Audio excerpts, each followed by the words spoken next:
Terkait laporan masyarakat mengenai banjir yang kerap melanda kawasan Kalidoni, Palembang, Wakil Wali Kota Palembang gandeng pihak Pertagas dalam melakukan peninjauan dan evaluasi pengerjaan kolam retensi di kawasan SD Negeri 173 Palembang pada Rabu 24 Maret 2021.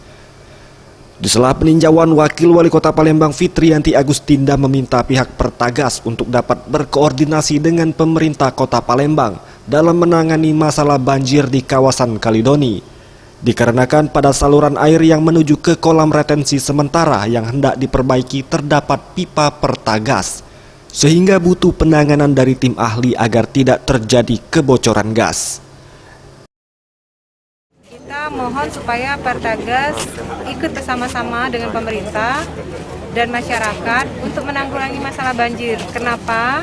Karena ternyata kawasan yang memang sudah kita rencanakan untuk kita jadikan kolam retensi sementara, ternyata ada kendala sedikit. Ada saluran yang memang untuk mengaliri aliran ini, ternyata di bawahnya ada pipa Pertagas. Ia menambahkan dari koordinasi yang dilakukan, pihak Pertagas akan segera melakukan tindak lanjut. Dengan hal tersebut, masyarakat juga diharapkan dapat berkontribusi dengan berkoordinasi dengan kecamatan maupun kelurahan. Tim Liputan Sriwijaya TV.